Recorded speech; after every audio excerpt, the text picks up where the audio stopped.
Emitted 1 kobo of oil revenues in the past 6 months at a time when Brent crude, I think, is above 80 a barrel, heading upwards. Some would say something is going badly wrong with NNPC. Some would blame it on the organized theft of Nigeria's oil, as much as 400,000 barrels a day, by colluding local and international companies and rogue officers in the security services. What is your solution to this very pressing problem? Thank you very much. As you remember, Chatham House produced a report some years ago, and your current president described it about blood oil when he was here, President Buhari. So the lady just there, please, yes, you, yeah, madam, please go ahead. Second question. Right, can I sit or stand? Stand up, then people can see you, please. Right, good afternoon all. Your Excellency, wonderful. The question I wanted to ask, you have touched on briefly. My name, first of all, is Baroness Tinuke Davis Kensington. I'm a Nigerian. You've touched on security, very important issue in Nigeria. But you've not told us how you're going to manage this. We'd like you to tell us how you will manage security in Nigeria. And second part of my question, there's loads of kidnapping of women and girls in Nigeria, rape of our young children in Nigeria. Can you tell us, Your Excellency, how this will be managed? Thank you. Thank you very much for being very precise. Mr. Tanumba, we had many questions coming in live stream about how you're going to combat terrorism and violence against women, including from Bolupi Omosori. So the gentleman right here on the corner, yes, you, sir. There's a microphone there. Please go ahead. Please be no long speech. We don't have time. So put your phone down. You're an intelligent gentleman. I know you can ask it straight. Well, my name is Odiana Dominic Matthew. Thank you, Asiwaju Bola Tinubu, for taking this opportunity to come and speak to us. You may know that I was one of your beneficiaries, even though I grew up in Lagos, but I was never a native. But I was granted the opportunity to work in Lagos State, even though I was from a different state. So that, tells me about how your policy is likely to be. But my question is this, because having worked for 10 years, there as a social development worker and youth worker during your administration in Lagos State, before coming here to qualify as a solicitor, practicing here in the UK, I'm more concerned about the young people. What program do you have for our young people? As you know, most political parties benefit from they benefit from the goodwill of young people. Okay. And so have you got plans, that will generate training, appointments, thank you. and also job security? Okay, thank you so much. So what are your plans for youth, young people? If you would like to answer the questions, Mr. Tunumbu. Please, if we can keep quiet and one conversation here. Thank you. Go ahead. Let me once demonstrate here. One of those philosophers and one of the doctrine that I believe firmly in is teamship. Unbreakable team. To demonstrate that, I will choose the first question, assign it to Dele Alake. Okay. And the second question, assign to Nasiru El-Rufai.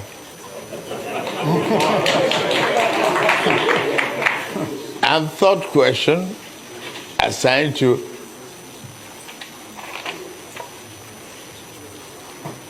Ben Ayade. One question is from Baba Femi Adibola, who is asking the following question. Given the complexity of Nigeria's democracy and the Labour Party not projected to have the majority in the National Assembly, how would you work with legislators to ensure the radical reforms you are proposing come to light if you win the presidential election? So that's one question. Just hold that there. And I'm going to go right to the back of the room, right at the corner there. The gentleman right in the corner. Yes, so yes, you. Please go ahead. Introduce yourself and one question, please. Thank you. All right, thank you. My name is Ajiboye Tsumishi from Huddersfield University. So my question is simple. The activities of the IPOB in Nigeria is on alarming rate every day. And with all the policy, beautiful ideas that you've listed down, sir, without tackling security head on, they are impossible. So one of the allegations given to you is that you've not condemned the activities of the IPOB. So, and the tackling of security. Can you sum up, please? Let me land. Tackling of security. Ladies and gentlemen, let's. Sorry, I'm a student. We are to line. Tackling of security. How will you tackle it, sir? Are you introducing? Yes. Please. Are you introducing state police, or are you strengthening the federal government security apparatus? Thank you. Thank you very much. I have another question that has come in, which I want to ask from our virtual audience, and it's from Vivian Achekwezu, who's asking the following. Vivian is asking, for many years, Nigeria has underinvested in healthcare. What are your plans for achieving universal health coverage, where access to healthcare is a right rather than a privilege, as well as ensuring sustained funding for epidemic preparedness and response? We did have a similar question for Mr. Tinubu in the last session that we did. So there are 3 questions there for you, Peter, and then I'll come through the audience here. Please just be patient. First question is, how do you deal with the legislators, considering that Labour Party is probably not in control of the legislative arm of the government? Quite frankly, I have been through this as a governor. When I was elected and sworn in as the governor, I have 30 House members not from my party. In fact, nobody from my party was involved. As long as you are pursuing what is right, everybody will go with you, because the legislator is insecure in his place. He knows that his people are without job, and that's what he wants. He wants development. What else is he elected to do?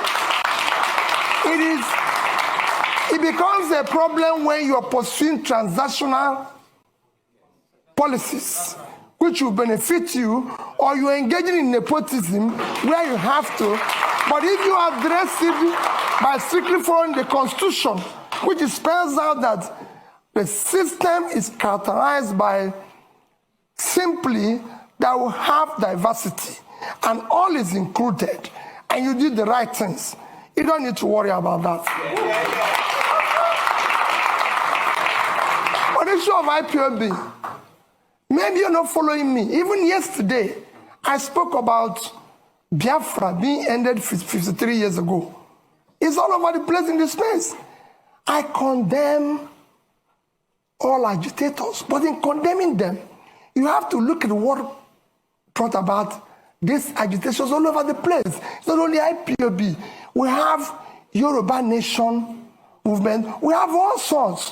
When you have created this level of massive poverty, where 63% of your population is poor, you're going to create all sorts of problems. I was speaking to a British minister this morning. I said we have about 40% unemployment. And we have about 60% youth unemployment. Young people in their productive age doing nothing. If you have 15% unemployment in Britain today, you're going to have massive, remember, agitation. nobody will be able to leave his house. So what you're seeing is a cumulative effect of leadership failure over the years, which will be solved by good governance.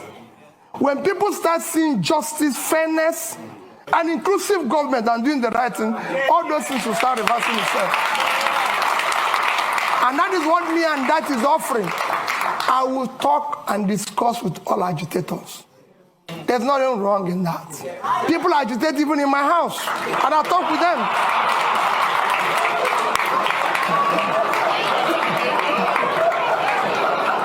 So I'll deal with everybody. I'll show you of that. Don't worry about that. On issue of health, yes, we have a problem with health. We have underinvested, and because our government have not prioritized our development agenda, everybody knows that the only measure of development that is recognized globally today is Human Development Index. And this is hinged on 3 items: life expectancy, which is health. And we are low in that. Nigerian life expectancy today is about 50-something, as against the global average of 72. So we're low. Same in education. So it's to prioritize that. I just gave somebody an example. In the past 5 years, from 2015 to 2021, Nigerian budget in health is under 2.5 trillion naira for 200 million people. It's unacceptable. Even this year, our budget for health is about 1.5 trillion. Our budget for education is about 2 trillion. 2 of them combined, annual budget is about 3.5 trillion. When your 6-month budget for subsidy, which is a criminalized, listen, if 3.6 trillion is unacceptable. You have to put money in key development areas, as Professor Johnson has just mentioned, and I read out here, that what separates country, rich and poor, is health and education. So it's clear. So we will deal with it. But he said, how do you cover it? Nations of our size have covered it. How did India, for 1.4 billion people, cover issue of health? How did Indonesia cover that? We have big nations that have done it well. If we don't know how to do it, we learn from them. There's nothing wrong in learning if you don't know how to do it.